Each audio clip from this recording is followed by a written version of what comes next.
Last వీడియోలో అయితే నేను ఎక్సెల్ లేఅవుట్ ఎలా ఉంటుంది, అసలు ఎక్సెల్ అంటే ఏంటి, ఇవన్నీ కూడా చెప్పాను. సో, ఈ వీడియోలో అయితే ఎక్సెల్ ఫార్మాటింగ్ ఎలా చేయాలి అని అయితే ఈ వీడియోలో చెప్తాను. దీనికి మనం ఒక రియల్ లైఫ్ ఎగ్జాంపుల్ అయితే తీసుకుందాం. ఇప్పుడు మీరు ఒక సేల్స్ షాప్ లైక్ ఎలక్ట్రానిక్ షాప్‌లో మీరు ఒక అకౌంటెంట్‌లా వర్క్ చేస్తున్నారు. మీకొచ్చిన డేలో మొత్తం సేల్స్ అన్నీ గూడా మీరు మీ మేనేజర్‌కి ఒక ఫార్మాట్‌లో అయితే పంపించాలి. ఒక డే సేల్ అవ్వచ్చు, ఒక మంత్లీ సేల్ ఆర్ ఒక ఇయర్లీ సేల్ అయినా కానీ మీరు పంపించాలి.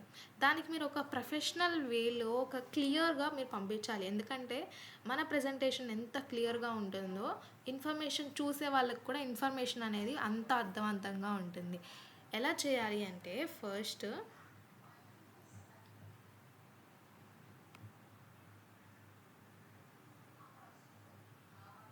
ఇదంతా ఒక ఎగ్జాంపుల్ అనుకోండి.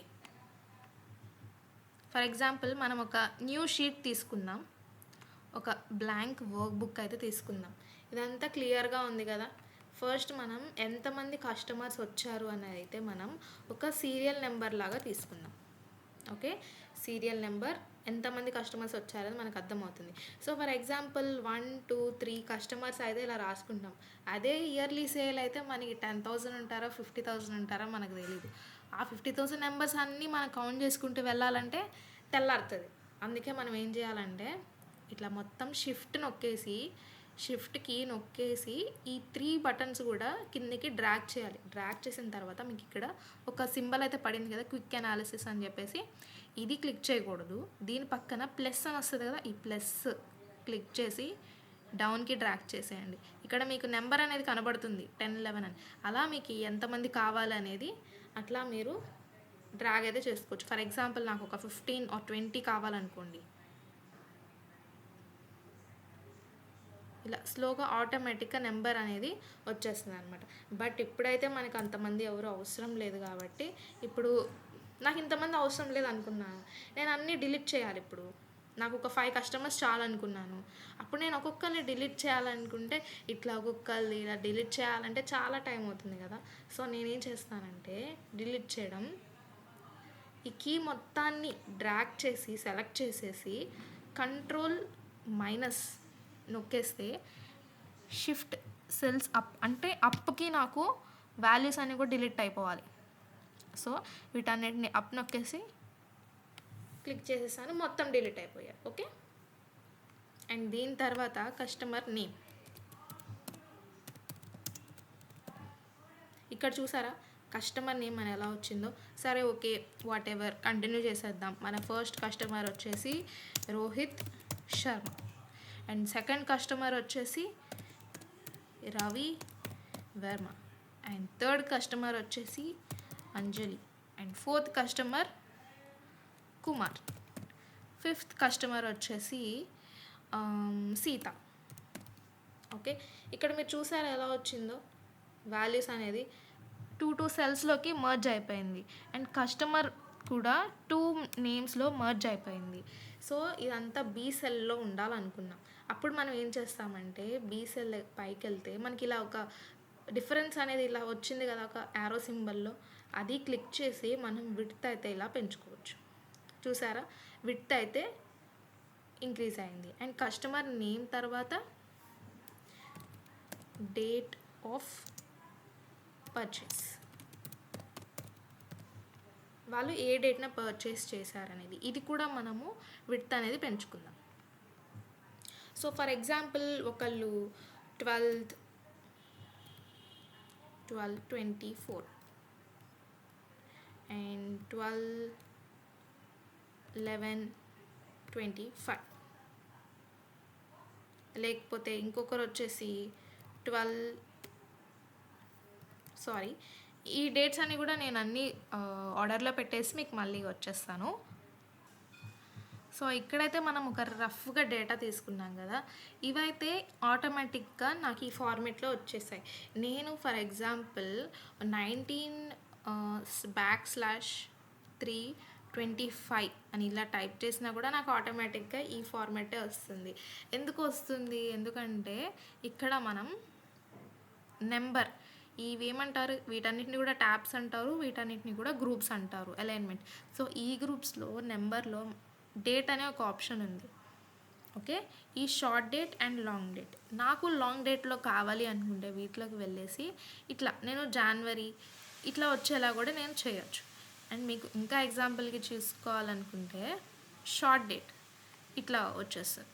అదే లాంగ్ డేట్ కావాలనుకుంటే ఇవన్నీ కూడా ఇలా వచ్చేస్తుంది. ఓకే, ఇలా డేట్ ఆఫ్ పర్చేస్ని మనం ఇలాగా మెన్షన్ చేసుకోవచ్చు. అండ్ థర్డ్ వచ్చేసి item of purchase. And fourth వచ్చేసి కాస్ట్. వీటిని కూడా నేను రఫ్ డేటాలోకి మీకు చూపిస్తాను. ఫర్ ఎగ్జాంపుల్ దీనికి వచ్చేసి ట్యాబ్లెట్స్ కొన్నారు, ఇంకొంతమంది ఏమో శాంసంగ్ ఫోన్ కొన్నారు, ఇంకొకరు ఐఫోన్ కొన్నారు, ఇంకొకళ్ళు వచ్చేసి ల్యాప్టాప్ కొన్నారు, ఇంకొకళ్ళు వచ్చేసి స్పీకర్స్ కొన్నారు. ఓకే, దీని కాస్ట్స్ కూడా డిఫరెంట్గా ఉంటాయి. కొన్ని కాస్ట్ వచ్చేసి ఒక 25,000 అనుకోండి. శాంసంగ్ వచ్చేసి maybe for example like 30,000. So ఇవన్నీ రఫ్ డేటాని మీకు చూపిస్తాను.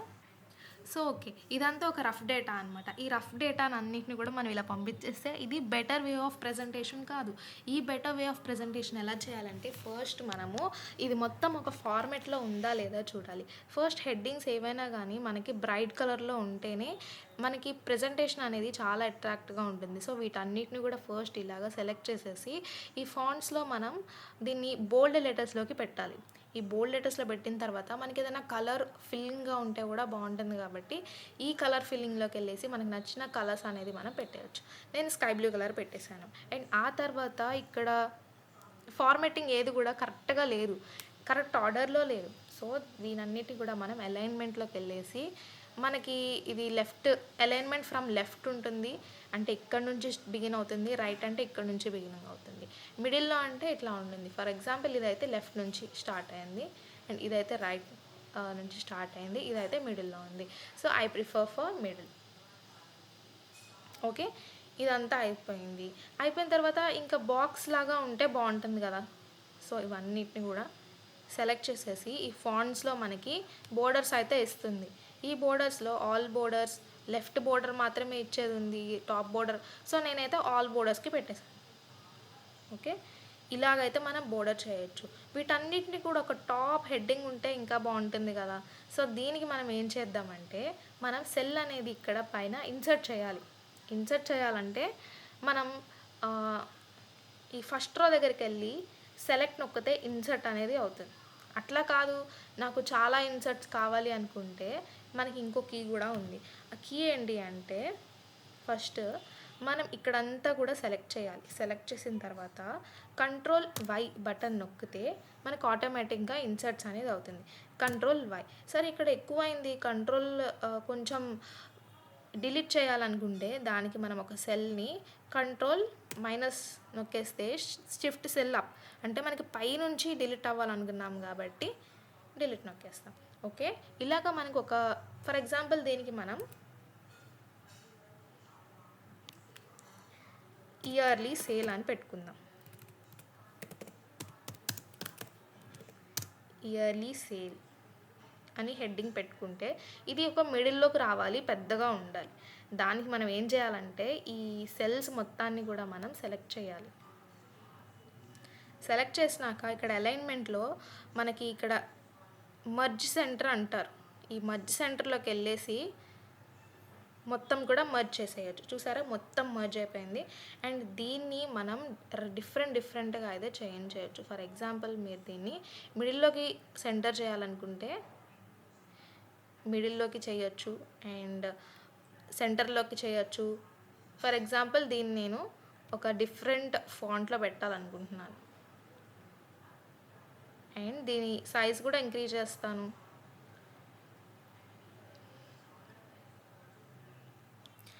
అండ్ దీని కలర్ చేంజ్ చేయాలనుకున్నా కానీ, టెక్స్ట్ కలర్ చేంజ్ చేయాలన్నా కానీ మనం చేంజ్ చేసుకోవచ్చు. బట్ నాకైతే బ్లాక్ ఈజ్ ఓకే. అండ్ దీనికి మనం కలర్ ఫిల్లింగ్ కూడా చేయొచ్చు. ఫర్ ఎగ్జాంపుల్ మీరు ఈ మొత్తానికి కలిపి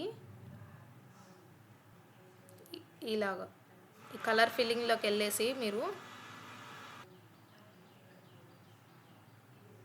మీకు నచ్చిన కలర్ అనేది మీరు సెలెక్ట్ చేసుకోవచ్చు. నేనైతే యెల్లో కలర్ పెట్టేశాను. ఇలాగా మీరు ఒక డేటా అనేది ఒక మంచి ఫార్మాట్‌లోకి మీరైతే క్రియేట్ చేసుకోవచ్చు. సో, మీకు కనుక ఈ వీడియో నచ్చినట్టయితే మీరు లైక్ చేయండి.